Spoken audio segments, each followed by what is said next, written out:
Hello দর্শক বন্ধুরা, আসসালামু আলাইকুম। কেমন আছেন সবাই? আশা করি সবাই অনেক ভালো আছেন। আজকে আমি সজনার ডাঁটার মজাদার একটি রেসিপি নিয়ে আপনাদের মাঝে হাজির হয়েছি। আশা করি আমার এই সহজ রেসিপিটি আপনাদের কাছে অনেক ভালো লাগবে। রেসিপি ভালো লাগলে লাইক দিয়ে পুরো ভিডিওটি দেখে নেবেন। সাথে থাকবে সকল ধরনের টিপস। ভিডিওটি স্কিপ করবেন না, তাহলে কিন্তু বুঝতে সমস্যা হবে। প্রথমে আমি 1 মুঠা সজনা নিয়েছি, আর আমি 1 মুঠা সজনা কিনে নিয়েছি 30 টাকা দিয়ে। আর সেগুলো এখন এভাবে কেটে নিচ্ছি। আপনারা চাইলে কিন্তু বটি দিয়েও কেটে নিতে পারেন।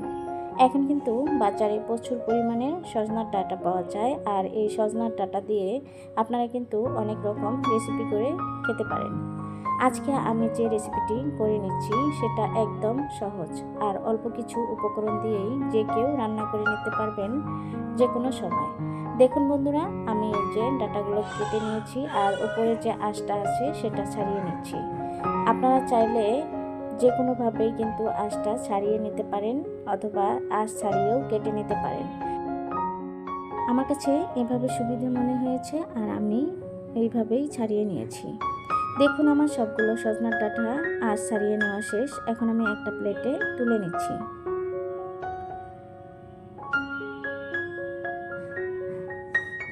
এখন আমি সজনার ডাঁটার বাটিটা এক সাইডে রেখে দেব। একটা বাটি নিয়েছি, আর এর মধ্যে দিয়ে দিব মেজারমেন্ট কাপের হাফ কাপ মসুর ডাল। আজকের রেসিপিটি আমি মসুর ডাল দিয়ে আর সজনার ডাঁটা দিয়ে আর আলু দিয়ে খুব সহজেই করে নেব। ডালগুলো এখন পানি দিয়ে পরিষ্কার করে কয়েকবার পানি চেঞ্জ করে করে ধুয়ে নেব। ঘরে কিছু সাধারণ সবজি দিয়ে কিন্তু অসাধারণ একটি রেসিপি আজকে আপনাদের সাথে শেয়ার করব। একবার খেলে কিন্তু বারবার যে কেউ চেয়ে খেতে বাধ্য থাকবে। একদম অল্প কিছু উপকরণ দিয়ে অল্প সময়ে ঝটপট করে বানিয়ে নিতে পারবেন যে কেউ এই রেসিপিটি। খেতে লাগবে অসাধারণ। এক নিমিষে প্লেটের ভাত শেষ হয়ে যাবে কখন আপনারা বুঝতেই পারবেন না। দেখুন বন্ধুরা, আমি কিন্তু ভালো করে ধুয়ে নিয়েছি। এখন বাটিটা 10 মিনিটের জন্য এক সাইডে রেখে দিব। এতে করে কিন্তু ডালগুলো অনেকটাই ফুলে যাবে, আর সিদ্ধ হতে কিন্তু বেশি সময় লাগবে না। আমি 2টা আলু নিয়েছি। এখন আলু 2টা খোসা ছিলে নিচ্ছি।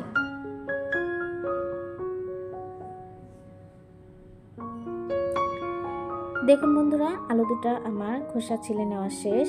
এখন আমি কিভাবে কেটে নিচ্ছি সেটা ভিডিওটা দেখলেই আপনারা বুঝতে পারবেন।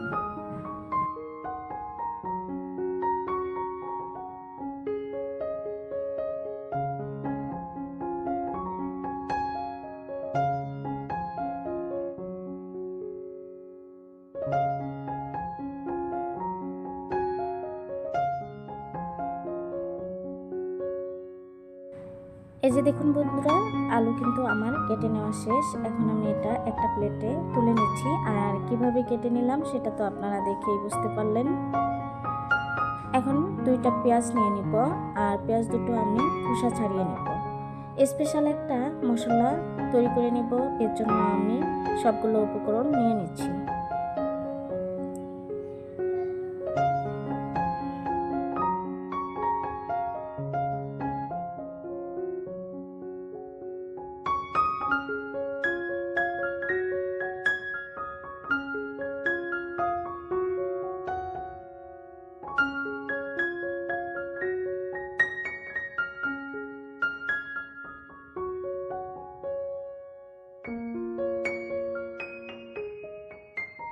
পেঁয়াজগুলো আমি কেটে নিয়েছি। এখন একটা রসুন নিয়ে নিয়েছি। রসুনের খোসাটাও আমি ছাড়িয়ে নিচ্ছি।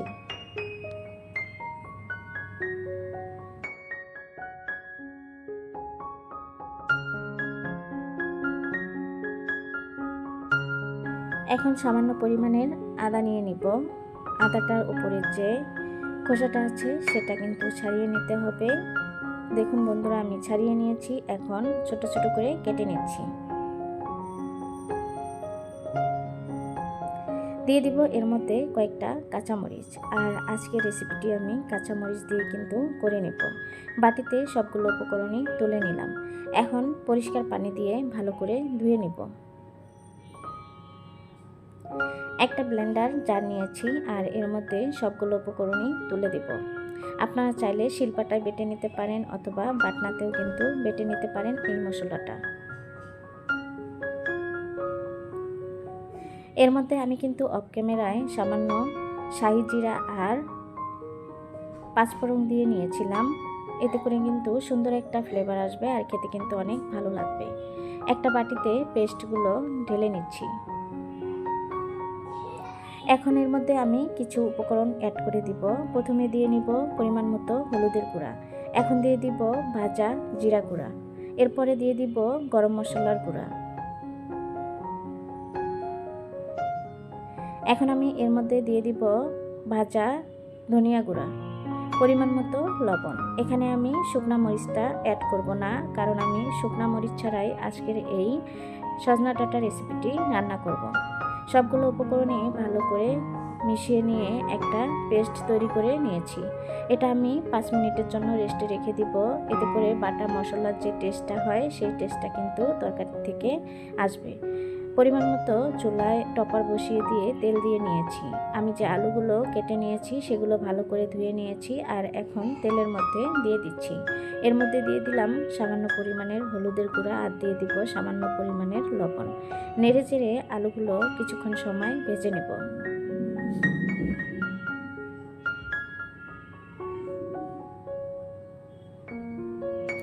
যেহেতু আমি মোটা মোটা করে কেটে নিয়েছি, এজন্য আলুগুলো একটু সময় নিয়ে কিন্তু ভেজে নিতে হবে।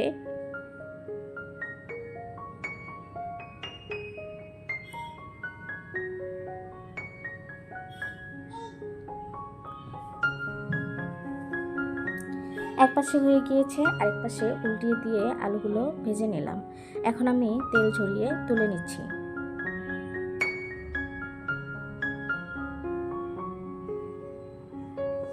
এই তেলের মধ্যেই আমি দিয়ে দিব যে সজনার ডাঁটাগুলো পরিষ্কার করে নিয়েছিলাম, সেটা কিন্তু আমি অফ ক্যামেরায় ভালো করে ধুয়ে নিয়েছি আর সেটা এখন তেলের মধ্যে কিছুক্ষণ সময় নেড়ে চেড়ে ভেজে নেব।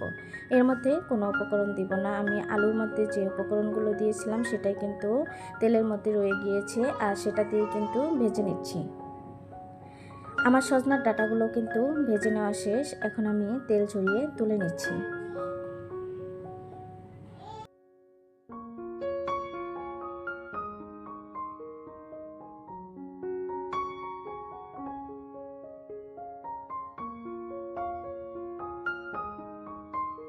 এই যে দেখুন বন্ধুরা, সবগুলো আমি ভেজে নিয়েছি আর প্লেটে তুলে নিয়েছি।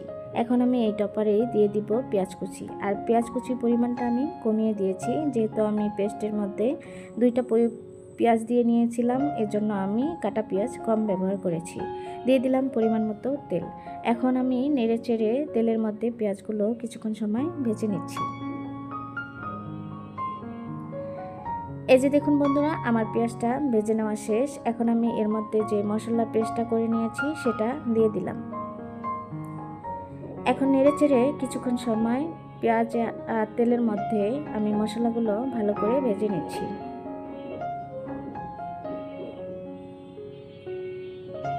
আমি বাটিটা ধুয়ে এর মধ্যে অল্প পরিমাণের পানি দিয়ে নিব। এখন আবারও নেড়ে চেড়ে মশলাগুলো ভালো করে ভেজে নেব। মশলাটা যত ভালোভাবে কষানো হবে তরকারির টেস্টটা কিন্তু তত ভালো হবে। এই যে দেখুন, এর মধ্যে থেকে কিন্তু পানিটা শুকিয়ে গিয়েছে আর তেল ভেসে উঠেছে, আপনারা দেখেই বুঝতে পাচ্ছেন। এখন নেড়ে চেড়ে মশলাগুলো আবারও কিছুক্ষণ সময় কষিয়ে নিচ্ছি। আর আমি যে ডালগুলো ভিজিয়ে রেখেছিলাম সেটা কিন্তু অনেকটাই ফুলে গিয়েছে, আপনাদের দেখিয়ে দিচ্ছি। দেখুন, আপনারা দেখেই কিন্তু বুঝতে পাচ্ছেন বন্ধুরা। এখন আমি সবগুলো ডালই এর মধ্যে দিয়ে দিচ্ছি। ডালগুলো দিয়ে মশলার সাথে ভালো করে নেড়ে চেড়ে মিশিয়ে নেব আর ঢাকনা দিয়ে ঢেকে কিছুক্ষণ সময় রান্না করে নেব।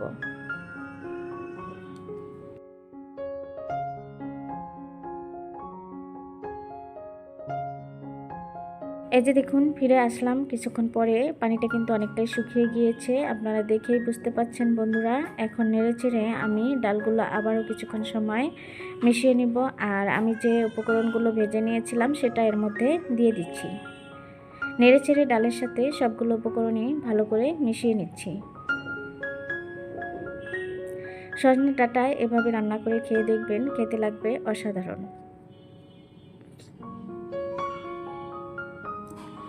এর মধ্যে যেহেতু কোনো পানি নাই, সেজন্য কিন্তু অল্প পরিমাণের পানি দিয়ে দিতে হবে। আমি এখানে অল্প পরিমাণের পানি দিয়ে দিচ্ছি আর ঢাকনা দিয়ে ঢেকে কিছুক্ষণ সময় রান্না করে নিচ্ছি। আমার এই সহজ রেসিপিটি আপনাদের কাছে যদি ভালো লাগে তাহলে ভিডিওটি আপনাদের ফ্রেন্ড এবং ফ্যামিলির সাথে শেয়ার করে দিতে পারেন। আমি চেষ্টা করি সবসময় সহজ সহজ রেসিপি আপনাদের সাথে শেয়ার করার জন্য। আশা করি আপনাদের কাছে ভালো লাগে। আমার ভিডিও দেখে অনেক ভাইয়া আপুরা অনেক সুন্দর সুন্দর কমেন্ট করে। কমেন্টগুলো পড়তে আমার অনেক ভালো লাগে। যে পানি দিয়েছিলাম সেটা কিন্তু শুকিয়ে গিয়েছে আর নেড়েচেড়ে আমি কিছুক্ষণ সময় আবারও রান্না করে নিয়েছি। আর এখন আমি এর মধ্যে অ্যাড করে দিলাম রান্নাটা নামিয়ে নেওয়ার জন্য যে পানিটা দিতে হবে বা রান্নাটা কমপ্লিট করার জন্য যেটুকু পানি দিতে হবে সেই পানিটা এর মধ্যে দিয়ে ঢাকনা দিয়ে ঢেকে আমি 5 মিনিটের মতো রান্না করে নিয়েছি। আর এর মধ্যে কিন্তু ডালটা অনেক সুন্দরভাবে সিদ্ধ হয়ে গিয়েছে আর পানিটাও কিন্তু অনেকটাই কমে গিয়েছে, দেখুন বন্ধুরা। আর এখন আমি ধনিয়া পাতা কেটে এর মধ্যে দিয়ে দিলাম। আর এর থেকে ধনিয়া পাতা দিলে সুন্দর একটা ফ্লেভার আসবে। আর সজনার ডাঁটাগুলো কিন্তু অনেক সুন্দরভাবে সিদ্ধ হয়ে গিয়েছে, আপনারা দেখেই বুঝতে পাচ্ছেন। নামানোর কিছুক্ষণ আগে আমি এর মধ্যে কিছু ভাজা জিরা অ্যাড করে দিলাম, এতে করে সুন্দর একটা ফ্লেভার আসবে আর খেতে কিন্তু অনেক ভালো লাগবে। মাছ বা সবজি রান্না করার আগে একটু ভাজা জিরা অ্যাড করে দিবেন, এতে করে কিন্তু সুন্দর একটা ফ্লেভার আসবে। এই টিপসটা আপনারা অবশ্যই মনে রাখবেন। আমার রান্নাটা কিন্তু ডান, আমি নামিয়ে নিয়েছি আর একটা প্লেটে সবগুলো তুলে নিচ্ছি। মাশাআল্লাহ, অনেকটাই লোভনীয় হয়েছিল আর খেতেও কিন্তু অনেক টেস্ট হয়েছিল। ভিডিওটি ভালো লাগলে চ্যানেলটি সাবস্ক্রাইব করে দিবেন। আজ পর্যন্ত সবাই ভালো থাকবেন। আল্লাহ হাফেজ।